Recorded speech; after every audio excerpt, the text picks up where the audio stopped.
Let's get across the market open now. We're joined by Marcus Padley from Marcus Today. Marcus, good morning to you. We're approaching the end of reporting season. What have you made of it thus far? Well, it's been the usual thing, I think, Andrew. It's just confirmed that results season is a very dangerous time.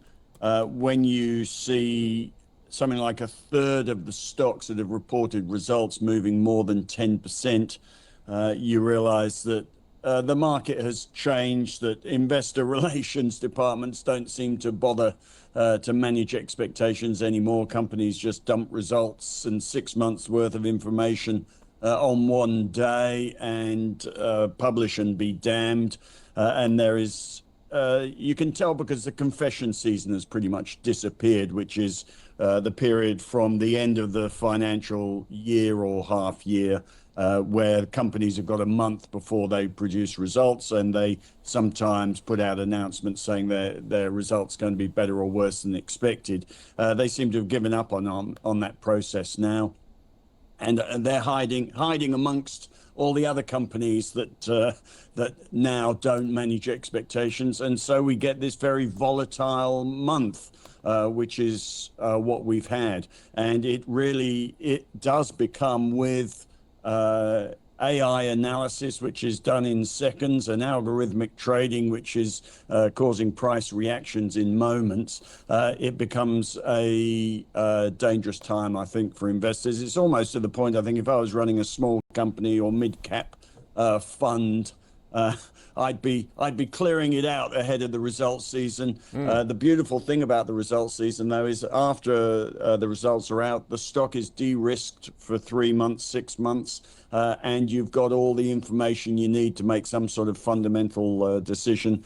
So during results season, post-results is a good time to be looking at stocks, but running into the results season, and with this results season, the volatility gets more extreme every year. Marcus, so dangerous time. Is there any part of the Australian market you're liking at the moment? I think last time we caught up, you were saying, look, clearly resources, some of them have been on a tear. We've seen BHP obviously do extremely well, courtesy of copper. Anything you're liking at the moment?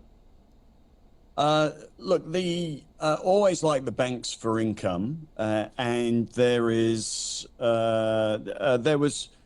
but everything's become extremely volatile, almost scarily volatile. The banks there had a 13% rally, and since a week before the CBA results, they usually top out ahead of results, the sector's fallen 10%. So it's difficult stuff trying to trade these individual sectors. Same with resources. We've had a tremendous rally after a significant fall, and we've had this move again to which is so hard to get right because it doesn't seem to last long. We've had this dollar debasement trade, which is basically coming out of the Middle East peace process. The US dollar topped out. Inflation fears, as the oil price falls, as it has this morning, inflation fears are dissipating, so bond yields are coming off, and as the risk comes out of the market, and as bond yields top out, which they've done in the 2-year more than they have the 30-year, you start to see the US dollar come off. And the moment the US dollar started to come off, this rally, which we had at the end of last year as well in hard assets, has started. As the US dollar falls, all the commodity prices go up, gold price goes up, silver price goes up, and they've had a tremendous short-term rally. And even the Bitcoin price, which is based in US dollars, jumped 23% last week. How are we supposed to, is that investment, or is that trading, or is that gambling? And how long does it last? Will it end next week? But that has driven resources, but again, it's short-term stuff. The backdrop to resources is traditionally a correlation with the Chinese economy, which is anemic at the moment. And the iron ore price, have a look at that compared to the copper price, it's been going down. So we've sort of missed this resources rally, which may turn out to be something to do with the US dollar and maybe very short term. So whilst I can see BHP hitting highs, it's very difficult to justify chasing it today. So, what are you doing with your fund there? You've actually gone to cash again? Yeah, we have. We did that as the big tech trade came to an end a month or so ago. And that has been a very successful trade to us since the fund started in February last year, playing the big tech trade. And we traded out of that. We cashed out of that in October last year when it topped out. Got involved again at the bottom of the Middle East peace process, or at the end of the war, and ran it again, and then got caught, is the right word, in that semiconductor volatility as the Korean market, in hindsight, the moment that Korean market dropped 10% in a day, although you wouldn't have thought the Korean market would lead semiconductors down, it did. And it topped out the whole big tech trade, and we have recognized that and cashed out again. So where do we go from here? Well, we're looking for themes, safe themes, and we can't see reliable, safe momentum at the moment. We're waiting to see if big tech can resume its uptrend. At the moment, it's all a bit sideways. And we are looking at this hard assets rally and going, can we participate after it's already flown? And it's not long term, it's short term. We'd buy the banks if they dropped too much. They're getting towards the bottom of their trading range. And we can't play lithium, uranium. They're so fickle and short term. So we're left wondering or hoping that we get a material market correction, which doesn't look as if the ingredients are there for the moment. But we're happy to sit in cash while things go sideways, and maybe something will come in the market.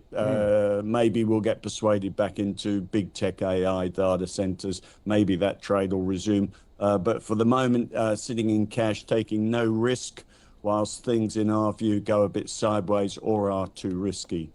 And now, Marcus, stateside, a couple of key events this week. Tonight, Nvidia. End of the week, we've got the Jackson Hole Symposium with Kevin Walsh appearing, of course. Are they likely to be market moving, do you think? I think the Nvidia results are not going to be about the profit numbers. They're probably going to be about finances, spending, trends going future, guidance. They're again, as with all results, they're a bit of a crapshoot. Depending on, we'll see what happens tomorrow morning. As far as Kevin Walsh is concerned, I think you'll see Kevin Walsh back off further from giving a lot of guidance. His statement is that he'd prefer for you to concentrate on the game, not on the referee, which means stop looking at the Fed for guidance, play the markets. We are not going to be sympathetic to the financial markets. We will do what we have to do to fulfill our job. And that means making the occasional interest rate decision when they do, without feeding everybody, which was a Greenspan thing. Every adjective was poured over. He's getting away from that. So I think he will probably tell us less rather than more.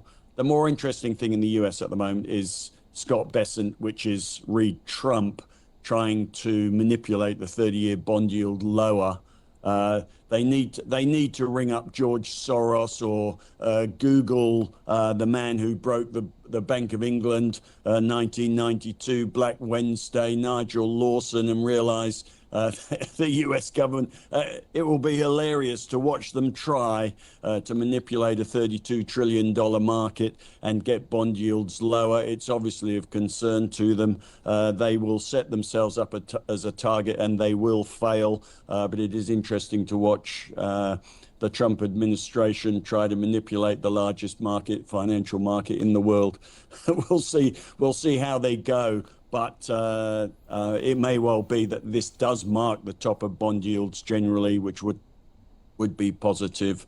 We're watching that process to see whether whether they succeed. Of more relevance is the fact that I do think the oil price is going to come lower. Left alone, there's a glut. Traffic is picking up through the Strait of Hormuz, and that will naturally lower bond yields, which is good for equities.